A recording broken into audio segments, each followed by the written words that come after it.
Hello बच्चों, आज मैं करने जा रहा हूं 5 अप्रैल 2026 की मॉर्निंग शिफ्ट के ऐसे क्वेश्चन मेमोरी बेस पर। जो क्वेश्चन बहुत अच्छे लगते हैं मुझे, मैं उन्हीं सेलेक्टेड क्वेश्चन को करने जा रहा हूं जिनमें कुछ ना कुछ सीखने के लिए कुछ होगा। ऐसे क्वेश्चन की बात करूंगा। तो पहला क्वेश्चन मैं ले रहा हूं। पहला क्वेश्चन है लिमिट के ऊपर डिपेंड, लिमिट का क्वेश्चन है। इसमें कहा गया लिमिट का कोई, यहां पर 3 कॉस का मल्टीप्लाई है। अगर अकेला कॉस होता तो 1 minus cos theta upon theta square का मैं यूज कर लेता। और एल हॉस्पिटल रूल का यूज करने की कोशिश मत कीजिए, वरना टाइम ज्यादा लगेगा उसके अंदर। अब कैसे करूंगा ऐसे क्वेश्चन? पहले से नीचे वाले को अकेला कीजिए। नीचे अकेला कैसे? नीचे वाले में एक काम करता हूं मैं, जैसे नीचे साइन स्क्वायर है तो नीचे वाले को मैं ऐसे करता हूं, sine alpha plus 1 x alpha plus 1 x से डिवाइड करता हूं और इसी से मल्टीप्लाई करता हूं। तो जब लिमिट इसके अंदर x टेंस टू 0 होगी तो नीचे वाला पोर्शन ये 1 होकर गायब हो जाएगा। तो नीचे क्वेश्चन में केवल एक्स स्क्वायर बचेगा। अब जब नीचे एक्स स्क्वायर बचेगा तो कॉस की सीरीज को एक्सप्लेन कीजिए। कहां तक? केवल पहली टर्म तक, क्यों कॉस की सीरीज होती है 1 minus x square upon 2 factorial. बस एक स्टेप पर रुक जाइए। क्यों? मुझे एक्स स्क्वायर से ज्यादा ऊपर चाहिए ही नहीं। तो जब लिमिट पुट करूंगा ये हो जाएगा 1। अब मैं स्टार्ट करता हूं अपनी कंडीशन को। ये लीजिए, लिमिट एक्स टेंस टू 0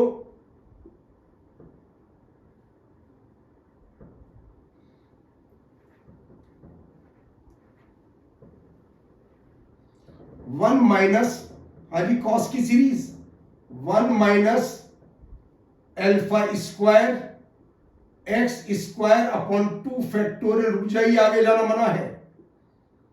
क्यों?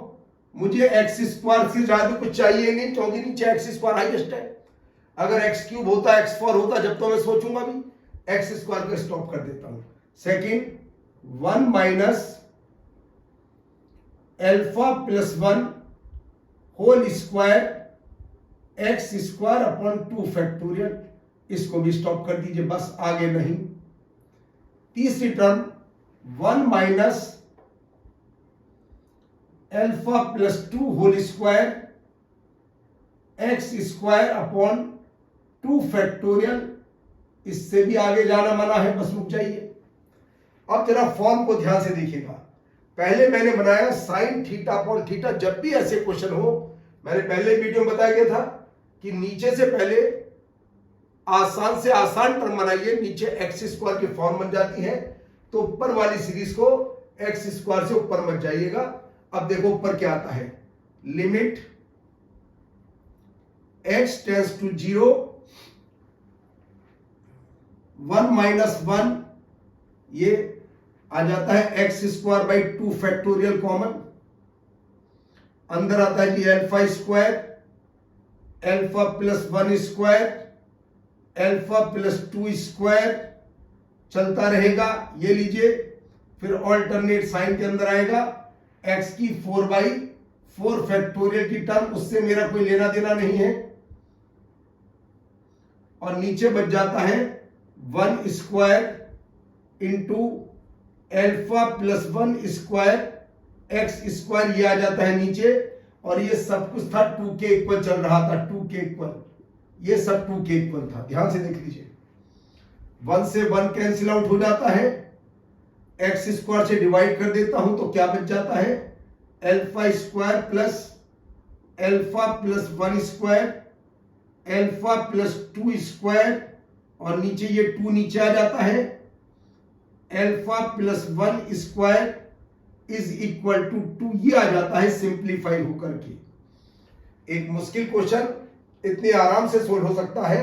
अगर इसके अंदर हॉस्पिटल रूल वगैरह लगाएंगे तो ये क्वेश्चन काफी लेंथी हो जाएगा, देखने में लगेगा हल्का, मगर इसका डिफरेंशियल कौन करेगा? प्रोडक्ट रूल से 3 की प्रोडक्ट है, एल हॉस्पिटल लगाने में 3 बार मल्टीप्लाई करना पड़ेगा।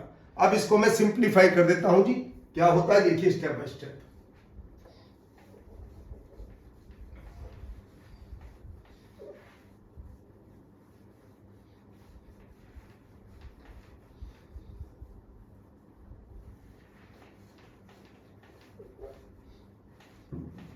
सिंप्लीफाई कर रहा हूं। Alpha square plus alpha plus 1 square alpha plus 2 square is equal to 4 into alpha plus 1 square.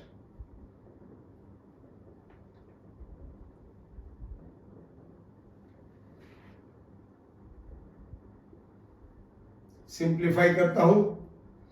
3 alpha square plus 6 alpha plus 5 4 alpha square plus 8 alpha plus 4 alpha square plus 2 alpha minus 1 equal to 0। ये check जरूर कर लेना question करने के बाद, root imaginary तो नहीं है, ज्यादातर रियल रूट की स्टडी की जाती है। देखो इसका डी 0 से ज्यादा है तो रूट कैसे इसके रियल रूट्स, डी 0 से ज्यादा है, check B square minus 4ac। अब कहता है रूट का प्रोडक्ट, अगर एक अल्फा 1 अल्फा 2 है तो c अपॉन ए, आंसर आ गया जी -1। रूट का प्रोडक्ट -1 है। Product of all possible values of alpha, product of all possible values of alpha is -1, answer आ जाता है।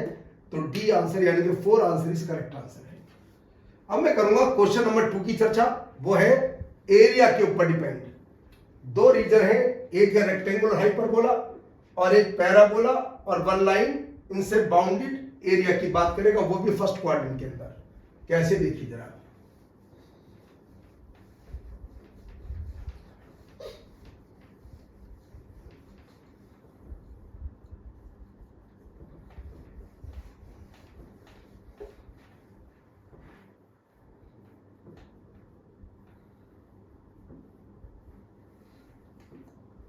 Question number 2। सबसे पहले क्वेश्चन को हाथ लगाकर एक काम करना चाहिए। X Y is equal to 27, Y is equal to 1 और Y is equal to X square का पॉइंट ऑफ इंटरसेक्शन जरूर निकालना चाहिए कुछ भी काम करने से पहले। मैं इन दोनों को सोल्व करता हूं जी। मैं वाई की वैल्यू डाल देता हूं इसमें, एक्स क्यूब आता है 27, तो पता चलता है एक्स होगा 3 और y होगा 9, यानी कि इन दोनों का पॉइंट ऑफ इंटरसेक्शन 3 और 9 है। अगर इन दोनों का सोल्व करूंगा ये तो आराम से, तो x होगा 27, y होगा 1, इसमें x और y दोनों 1 1 होंगे। अब मैं शुरू करता हूं। दोनों कर्व एक दूसरे को 3,9 पर कट कर रहे हैं। y का पॉइंट 9 है जबकि y = 1 इससे नीचे होगा। बनाता हूं फिगर एक एक करके, पहले हाइपरबोला और उसके बाद पैराबोला, दोनों की फिगर।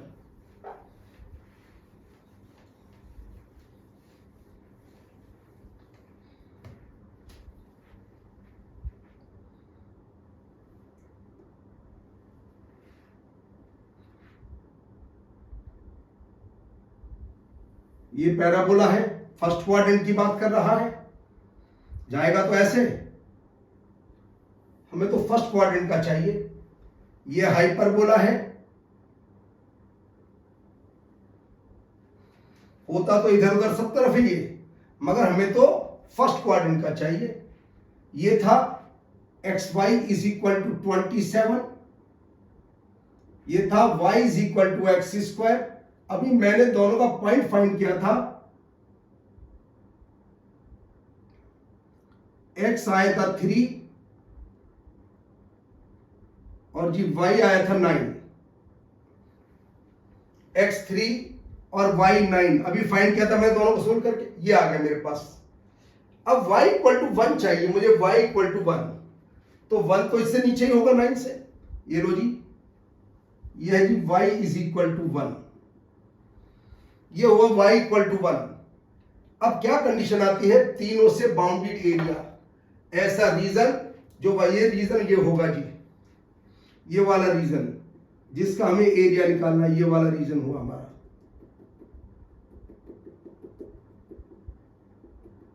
और देखिए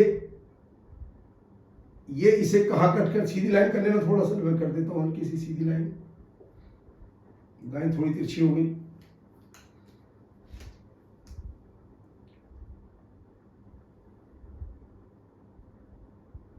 ये y इज इक्वल टू 1 है।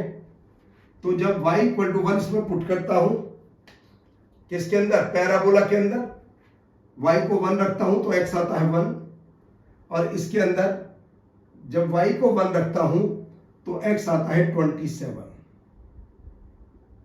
ये 1 ये 20। मुझे इससे बाउंडेड एरिया निकालना है, मुझे इस फिगर का एरिया निकालना है जो इनसे बाउंडेड हो, इससे बाउंडेड, इससे, और y इक्वल टू 1 के ऊपर हो।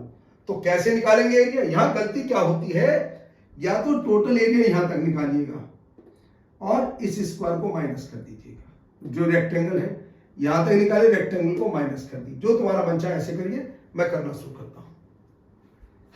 जैसे चाहे वैसे कर सकते हैं।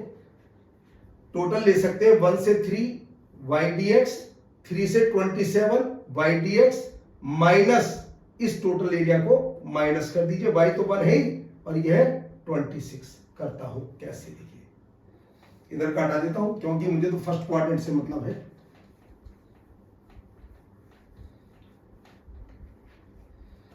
Required area integral 1 to 3,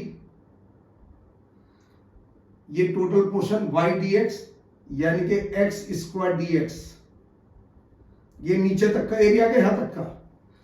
integral 3 to 27, ये रेक्टेंगुलर हाइपरबोला का y 27/x dx, और माइनस ये जो रेक्टेंगल बन रहा है जिसकी हाइट 1 है और लेंथ है 27 माइनस 1 यानी कि 26, तो 26 इंटू 1, इसको माइनस कर दीजिए बस। भाई जब हम एरिया लेते हैं 1 से 3 तक, नीचे तक का एरिया आ गया, ये 3 से नीचे तक, और इस वाले को मैंने पोर्शन को माइनस कर दिया। अब मैं इसका इंटीग्रल कर देता हूं ताकि आंसर आए स्पीड से। देखिए जरा,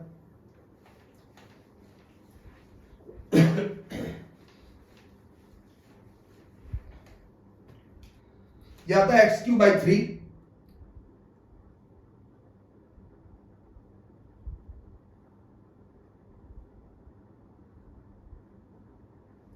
plus 27 ln x,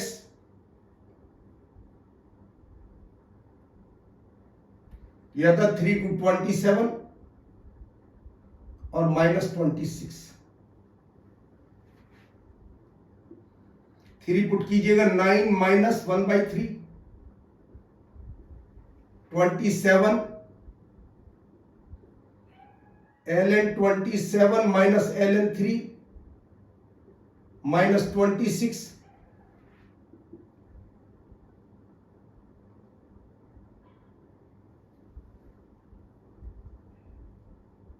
26/3 plus 27 ln 9 log m minus log n minus 26।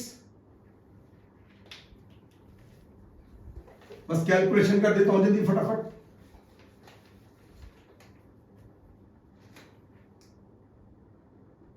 इन दोनों को एक साथ ले लीजिए, पावर 2 बाहर, 54 ln 3 माइनस 52/3, ये आंसर आता है। 54 ln 3 स्क्वायर यूनिट, कई बार स्क्वायर यूनिट देता भी लिख करके या ऐसे भी देता है। 54 ln 3 माइनस 52/3, ये आ गया जी मेरा ऑप्शन 2 आ जाता है। चलिए क्वेश्चन नंबर 3 देखिए।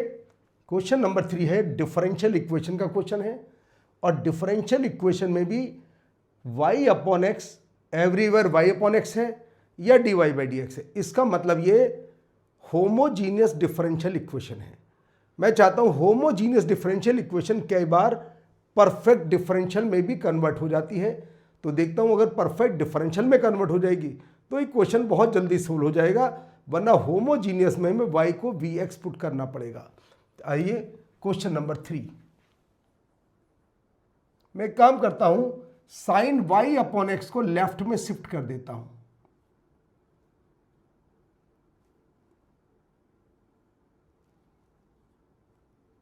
यानी कि लेफ्ट में ला करके कॉमन ले लेता हूं, तो बचता है dy/dx minus y upon x 1 को इधर ले जाइए, -1 कर सकता हूं sin y upon X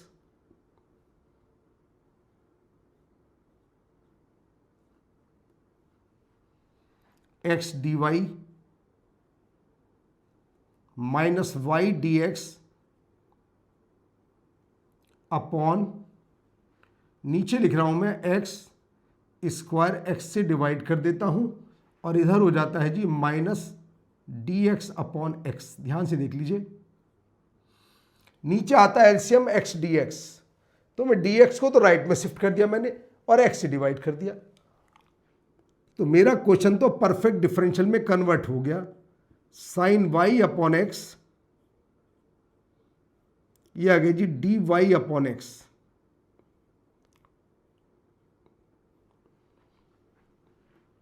minus का भी मल्टीप्लाई कर देता हूं दोनों साइड में, क्यों? साइन का इंटीग्रल माइनस कॉस होता है इसलिए।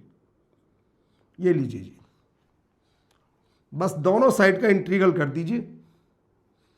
ये तो आ जाता है लेफ्ट में cos Y upon x,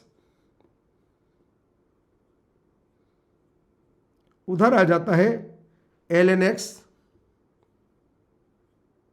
plus सी। तो देखो कितना आसान हो जाता है इंटीग्रल करने के बाद। परफेक्ट डिफरेंशियल में कन्वर्ट होने के बाद क्वेश्चन बहुत आसान हो जाता है। अब इसने एक बात कही, y1 की वैल्यू 1/2 है, यानी कि जब x1 है तब y π/2 है। x को 1, y को π/2 रख दीजिए, x को 1, y को π/2,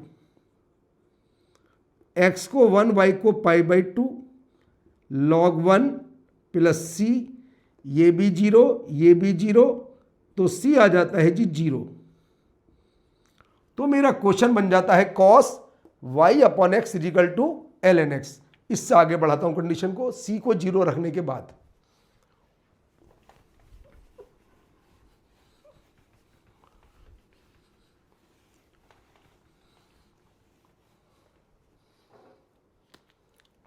cos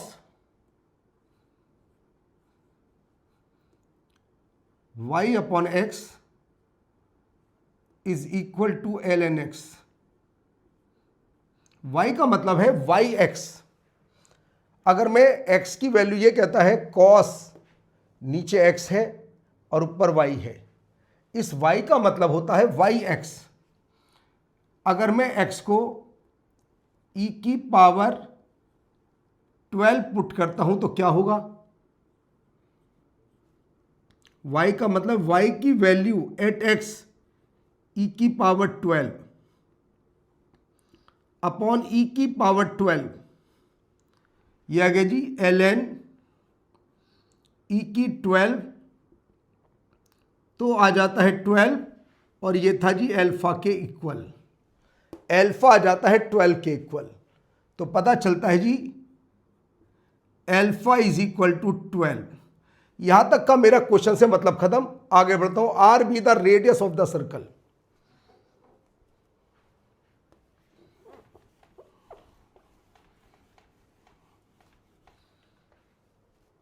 are be the radius of the circle, जो सर्कल का इक्वेशन है उसमें अल्फा की वैल्यू डाल देते हैं, X square plus Y square minus 2px plus 2py plus 12 और 2 14 इक्वल टू 0। तो रेडियस आ जाती है, radius root P square plus P square minus 14 root 2p square minus 14, ये रेडियस आ जाती है मेरे 2p स्क्वायर माइनस 14। और गिवन है रेडियस, ये रहा रेडियस लेस और इक्वल टू 6। तो यहां से p की इंटीग्रल वैल्यू, जो इंटीजर वैल्यू, चाहे वो नेगेटिव हो या वो सारी वैल्यूज बताइए p की क्या वैल्यूज होंगी। अब मैं पॉइंट को आगे बढ़ाता हूं। बहुत से बच्चे गलती से यहां पर वैल्यू गलत निकाल देते हैं, बताता हूं रीजन क्या गलती करते हैं। जल्दी जल्दी में क्या करते हैं, r लेस और इक्वल टू 6 है,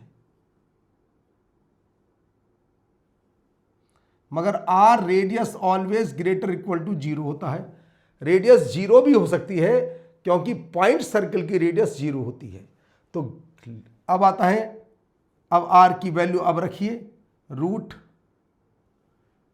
2p स्क्वायर माइनस 16 14 लेस और इक्वल टू 6। अब यहां से p की वैल्यू निकालेंगे। अगर तुमने यहां पर ग्रेटर इक्वल टू 0 नहीं लिया तो रूट के अंदर वाली वैल्यू नेगेटिव हो जाएगी, इमेजिनरी हो जाएगी। ध्यान रखना इस बात का। अगर तुमने यहां पर ग्रेटर इक्वल टू 0 नहीं लिया तो तुम्हारे आंसर गलत आएंगे। Squaring 2p square minus 14 36 14 add कर देता हूं 52 से डिवाइड 25, तो p बिलोंग्स टू -5 से -√7 यूनियन √7 से 5। अब तुम्हें इस बीच में इंटीजर बताने हैं, तो इंटीजर आते हैं जी इस बीच में -5 -4 और -3, क्योंकि √7 होगा अप्रॉक्सीमेटली 2.6 समथिंग होगा, 2.6 के आसपास, 2.7 कह लीजिए। 2.7 का स्क्वायर 729 होता है, थोड़ा सा 2.68 बोल दीजिए अगर ऐसी बात है, अप्रॉक्सीमेटली।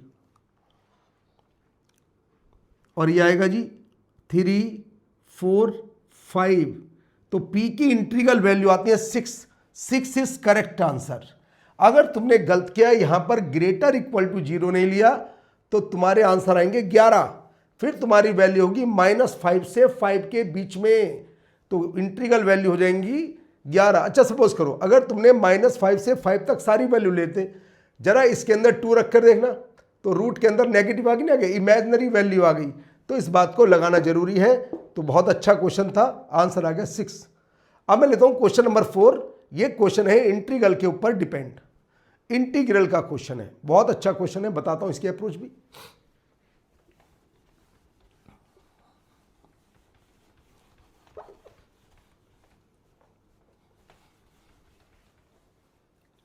देखिए 4 क्या है, पहले देख लीजिए 4 क्वेश्चन। ज्यादातर ऐसे क्वेश्चन कैसे करते हैं, जब lower limit 0 upper limit infinity, तो x को 1/t पुट करते हैं, मगर कब, जब 4 के स्थान पर 1 होता तब। या तो मैं x को 2t पुट करके 4 गायब करूं इससे, तो मेरा क्वेश्चन बहुत लेंथी हो जाएगा। तो मैं क्या करता हूं, देखिए 0 to infinity ln x upon x square plus 4। मैं केवल एक सब्स्टिट्यूशन करता हूं, put x is equal to 2 tan theta, तो बन जाता है dx 2 sec square theta D theta. Limit change हो जाती है 0 टू π/2। जब भी लिमिट 0 टू π/2 आती है तो मन में किंग प्रॉपर्टी का विचार आना चाहिए एकदम। तो ln 2 tan थीटा, हाँ जी नीचे पुट करिए 2 प्लस यानी कि 4 sec square theta into 2 sec square theta D theta. sec square theta से sec स्क्वायर थीटा कैंसिल, बाहर आ जाता है जी 1/2 0 टू π/2 ln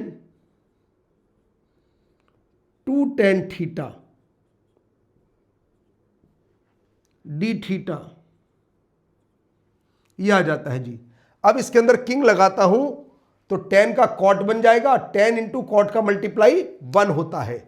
अप्लाई करता हूं, इक्वेशन नंबर 1 डाल दीजिए इसका नाम। अब यूजिंग किंग प्रॉपर्टी यूज करता हूं जी।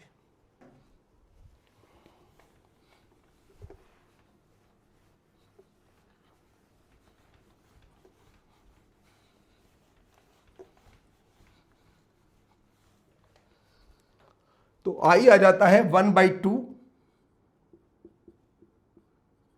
0 टू π/2 ln किंग लगाइए 2 tan π/2 minus theta D theta 1/2 0 to π/2 ln 2 cot theta D theta. देखिए किंग के बाद ऐड ही करते हैं, माइनस करेंगे तो आई खत्म हो जाएगा, तो ऑलवेज ऐड ही करते हैं किंग के बाद। तो मैं 1 और 2 को ऐड करने जा रहा हूं, तो 1 में 2 को ऐड कर देते हैं तो क्या बन जाता है देखिए जरा, 2i 1 + 2 2i 1/2 ln 0 to π/2। देखिए log m plus log n, log mn दोनों का मल्टीप्लाई तो आ जाता है 4d थीटा। जब दोनों का मल्टीप्लाई करूंगा 2 tan थीटा का 2 cot थीटा में तो 4 आ जाएगा, तो उस मेरे क्वेश्चन का आंसर आ जाता है जी। ये तो कांस्टेंट नंबर है, बाहर आ जाएगा। ये आ गया जी 1/2 ln 4 into π/2 1/2 2 ln 2 into π/2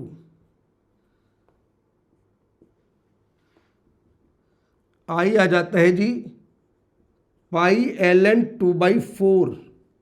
तो मेरे आंसर आ जाता है इसका फर्स्ट पार्ट।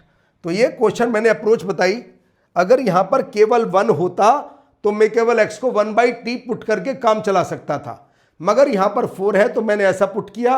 अगर इसे 1 बनाना है तो पहले x को 2t पुट करेंगे, उसके बाद t को 1/z पुट करेंगे। तो दोनों क्वेश्चन, ये तीसरा क्वेश्चन बहुत अच्छा था। तो क्वेश्चन नंबर 5 देखिए, ये क्वेश्चन है बाइनोमियल थ्योरम का क्वेश्चन। क्या है जी, in the expansion of sum of coefficient of x की पावर 7 एंड x की पावर 14 इज 0। ऐसी टर्म के लिए पहले जनरल टर्म निकालनी होती है। पहले जनरल टर्म मतलब r+1th टर्म, सबसे पहले निकालेंगे r+1th टर्म tr+1, और इसमें जिसकी रिक्वायरमेंट को इसको ले लेंगे एनसीआर। फर्स्ट एलिमेंट है 1/x³, दोनों का डिफरेंस ऊपर आ जाएगा n-r। दूसरा है -1/-x⁴, यह आ जाएगी पावर r। सही लिखते हैं एनसीआर। x की पावर आती है -3n + 3r -1 की पावर r और x की पावर 4r, ये आ जाता है। सभी x की पावर को कलेक्ट करते हैं तो NCR -1 की पावर r और x की पावर 7r - 3n, ये टोटल बन जाता है मेरे पास।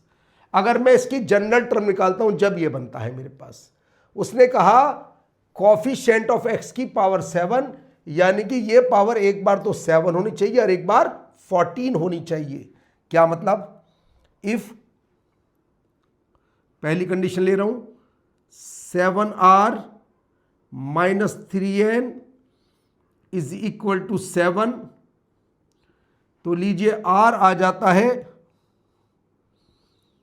7 + 3n / 7, यानी कि 1 + 3n / 7, ये आ जाता है कि मेरे पास r की वैल्यू।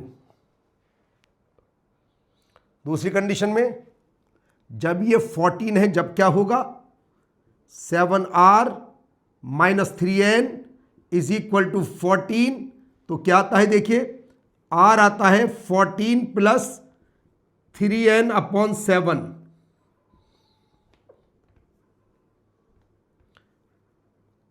अब इसे भी मैं 7 से डिवाइड करता हूं, 2 + 3n/7, ये आ जाता है जी 2 + 3n/7। r की वैल्यू अलग अलग आती है, जब ये लेता हूं पुट करता हूं r की वैल्यू तो यहां x की पावर 7 आएगा, और जब ये पुट करता हूं तो ये आएगा r की पावर 14, x की पावर 14। तो मुझे चाहिए क्या condition, sum of coefficients x की पावर 7 और x की पावर 14 के कोफिशिएंट का सम 0 के इक्वल करना है। एक बार r की वैल्यू ये पुट करेंगे, एक बार ये, और इन दोनों के कोफिशिएंट कौन से हैं जी, भाई ये है कोफिशिएंट, इसके अंदर वैल्यू मुझे पुट करनी है r की वैल्यू, एक बार ये वैल्यू और एक बार ये वैल्यू, ये करूंगा पुट तो 7 आ जाएगा, ये करूंगा पुट तो आएगा 14। अब जरा पुट करने जा रहा हूं वैल्यू में इसके अंदर, इन दोनों फिर ऐड करता हूं वैल्यू पुट करने के बाद।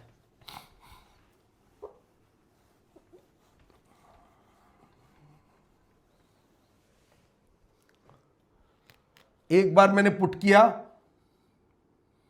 एक काम कर सकते हो, थोड़े समय के लिए इसे लैम्डा मान लीजिए, बाद में पुट कर देंगे, इसे लैम्डा मान लीजिए थोड़े समय के लिए, r की वैल्यू तो बन जाएगा NC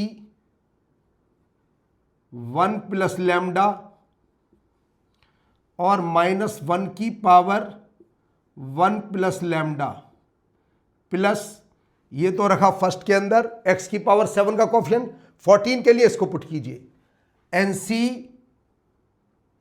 2 प्लस लैम्डा -1 की power 2 plus lambda equal to 0 given है। लैम्डा बाद में पुट करेंगे, कंडीशन को ध्यान से देखते रहिए। मैंने -1 की पावर लैम्डा कॉमन लिया इससे, तो आ जाता है जी NC 1 plus lambda plus NC 2 plus lambda, ये आ जाता है। ध्यान से देख लीजिए, कुछ नहीं किया मैंने, ध्यान से देखिए, ये -1 की पावर -1 और -1 की पावर 1 होता है, ये आ जाता है, और ये कभी 0 होता नहीं है। देखिए कंडीशन, तो इसे करने के बाद मेरे पास आ जाता है, ये तो 0 होता ही नहीं कभी, आ जाता है जी NC 1 plus lambda NC 2 plus lambda equal to 0, तो आ जाता है NC 1 plus lambda is equal to NC 2 plus lambda. एक थ्योरी होती है क्या, ऊपर वाला नीचे वाले के सम के इक्वल होता है, ऊपर वाला नीचे वाले के सम के इक्वल होता है 2 प्लस लैम्डा, तो आता है जी n is equal to 3 plus 2 lambda, और लैम्डा की वैल्यू 6n/7।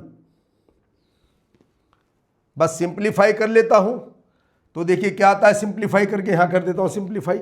लैम्डा की वैल्यू पुट कर दी मैंने इसके अंदर, लैम्डा की वैल्यू पुट करने के बाद n की वैल्यू क्या आती है, लीजिए 7 से मल्टीप्लाई, 7n 21 प्लस 6n, लीजिए n की वैल्यू आती है 21। मेरा क्वेश्चन एंड हो जाता है। ऐसे करेंगे तो कैलकुलेशन थोड़ी आसान, एक एक बात का मीनिंग मैंने क्लियर कर दिया, कैसे आया क्यों आया, डिटेल देख लीजिए।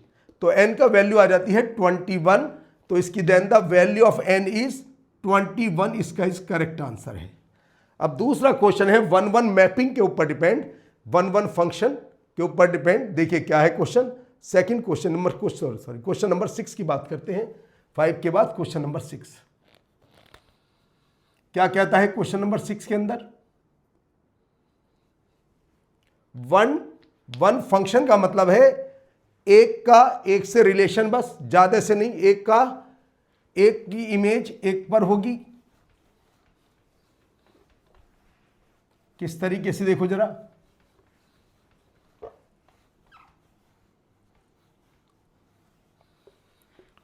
वन टू वन मैपिंग मतलब यह है एफ सच दैट अगर एक के अंदर ये लीजिए, ये एफ जा रहा है, ये ए एलिमेंट है, एक एलिमेंट, ये भी एक एलिमेंट, 1 2 3 4 5 6, और इधर भी 1 2 3 4 5 6। क्या कहता है, नंबर ऑफ 1-1 मतलब एक का एक से रिलेशन 1-1 पर जाए या 1-2 पर, एक पर ही जाना चाहिए 1-1, और इसके लिए कुछ कंडीशन दे रखे भाई तुम्हें क्या क्या यूज करना। कैसे? पहली बात लिखी उसने F1 ग्रेटर इक्वल टू 3। तो मतलब क्या, F1 क्या क्या हो सकता है जी? या तो 3 होगा, या 4 होगा, या 5 होगा, या 6 होगा। F1 ये हो सकता है जी F1। पहले F1 स्वतंत्र है, F1 ग्रेटर इक्वल टू 3, 3 होगा, 4 होगा, 5 होगा या 6 होगा, इधर जो भी होगा। फिर आता है F, अब एक एक लेंगे, F4 लेसर इक्वल टू 4, एक एक कंडीशन की स्टडी करेंगे। पहले इसकी स्टडी, हाँ जी, F4 lesser equal to 4, sorry F, हाँ जी, F4 लेसर इक्वल टू 4, तो लेसर इक्वल 3 नहीं हो सकता, 1 2 4। क्यों? अगर F4 3 पर चला गया फिर तो मैन इवन बन जाएगा। क्यों? F3 भी, F1 भी 3 पर जाएगा, F4 भी 3 पर, तो इसमें से 3 हटा दीजिए। F1 आ गए तुम्हारे पास, F4 कंडीशन ही आ गई। यहां पर ये कंडीशन कुछ, ये सॉरी, ये F3 है, यहां पर F3, ये गलत लिखा गया, ये F3। तो F3 की वैल्यू क्या क्या हो सकती है? F3 की वैल्यू 1 to 4 हो सकती है। अब चाहिए हमें F2। बताइए, F2 प्लस F3 की वैल्यू 5 है। पहले लिख देता हूं मैं F2, बताइए जी, 2 और 3 में ऐड करें, इसमें 4 ऐड करना पड़ेगा, इसमें 3 और इसमें 1। फिर वही कंडीशन, 3 पर नहीं आ सकता, तो ये वाला केस टोटल फेल हो जाता है, क्योंकि 3 पर नहीं जा सकता, क्योंकि 1 to 1 की बात कर रहे हैं। क्योंकि F1 पहले 3 पर जा चुका, तो F2 भी 3 पर नहीं जाएगा, क्योंकि 2 और 3 का सम 5 के इक्वल है। तो अब एक बात ये कीजिए, इसके वे कितने बनेंगे? F1 का एक तरीका लिया मैंने, अब ये आपस में जैसे F3 जाता है 4 पर और F3 जाता है 1 पर और ये जाएगा 4 पर, आपस में इंटरचेंज हो, यानी कि दो तरीके बनते हैं, दोनों को भेजने के दो वे बनते हैं। बनाकर देख लीजिए कैसे।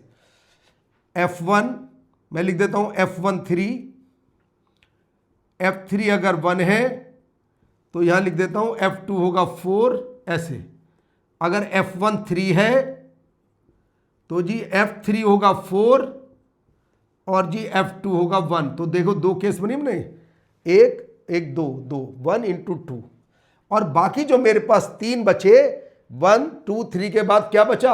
4 5 6, वो कहीं पर भी जाए, 3 आपस में, 3 फैक्टोरियल में से। तो ये मेरे पास टोटल आते हैं 12 केसेस, इसके बन जाते हैं मेरे पास। ये 12 केसेस हैं जब F1 3 पर जा रहा है। अब निकालता हूं जब F1 4 पर, तो उसके कितने? 1 to 1, मतलब एक एलिमेंट एक पर ही जाएगा। अब आइए जी, दूसरी कंडीशन लेता हूं। F1 अगर 4 पर जाएगा तो पहले F3 की सारी बात लिख देते हैं। F3 कहता है, F3 कहां से कम है जी? ये कहता है जी F3 लेसर इक्वल टू 4, तो बस F3 के अंदर 4 नहीं आ सकता, क्योंकि 4 पहले आ गया। तो 1 2 3 लिखता हूं, 1 2 3, पहले सारी बातें लिखो, उसके बाद बढ़ेंगे। अब चाहिए मुझे F2, क्योंकि F2 और F3 दोनों का सम 5 है। तो बस पहले लिखो 1 + 4 5, 2 + 3 5, 3 + 2 5। 4 पर नहीं जा सकता, ये वाला केस फेल हो गया मेरा, इसको छोड़ दीजिए इस वाले केस को, क्योंकि एक बार 1 4 पर जा चुका, 2 4 पर अब नहीं जा सकता, 1 1 है। तो बस इसके भी बनेगा केस के बने 1 × 2 × बाकी जाएंगे 3 फैक्टोरियल से, तो 12 केस मेरे इसके बन जाते हैं। टोटल 12 इसके, बिल्कुल इसी तरह 12 इसके बन जाते हैं। अब लेता हूं जी कंडीशन 5 की कंडीशन ले रहा हूं मैं। अगर F1 5 है तो जी यहां पर F3 से कोई नाराजगी नहीं है, वो कुछ भी होगा 1 2 3 4, क्योंकि 5 तो इसके अंदर है ही नहीं भाई। 1 2 3 4 के अंदर 5 तो है ही नहीं, तो ये सब कुछ लेना होगा मुझे। कुछ भी लूं मैं F2 को, 5 तो आएगा ही नहीं। 3 + 1 सॉरी 1 + 4 5, 2 + 3 5, 3 + 2 5, 4 + 1 5, देखिए कुछ भी होगा।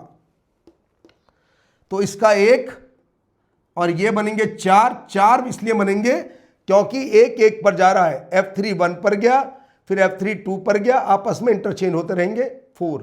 और ये बाकी जो बचे मेरे पास वो कितने तरीके से जाएंगे देख लीजिए, 3 फैक्टोरियल। तो आ जाते हैं मेरे पास 24 केसेस इसके आ जाते हैं। सिमिलरली F1 अगर 6 पर जाएगा तो F3 की बात वही होगी, 1 2 3 4 कहीं पर भी जाए बिल्कुल सेम। तो F2 की बात, क्योंकि 6 तो आएगा ही नहीं इसके अंदर, 4 3 2 1, तो इसके भी केसेस बनेंगे सेम, 1 × 4 × 3 फैक्टोरियल, ये आए 24। तो सबको ऐड कर देते हैं, 12 12 24, 72 आ जाता है। सबको ऐड करने पर ऐड कर लीजिए, 12 इसके 24 और 24, ये आते हैं टोटल 72 केसेस। तो आ गया आंसर 3। तो ये अच्छा क्वेश्चन था। तो मैंने इसके अंदर टोटल 5 अप्रैल के मॉर्निंग शिफ्ट के मुझे 6 क्वेश्चन ज़्यादा अच्छे लगे। मैंने 6 के 6 क्वेश्चन डिस्कस कर दिए हों, अच्छा लगा होगा और इनमें कुछ ना कुछ नई चीज़ सीखने को मिली होगी। तो रिपीट करके देखिए तुम्हें क्या फ़ायदा मिलता है इन क्वेश्चन करने से। उम्मीद है वीडियो पसंद आया होगा। नेक्स्ट क्लास में कुछ अलग चीज़ लेकर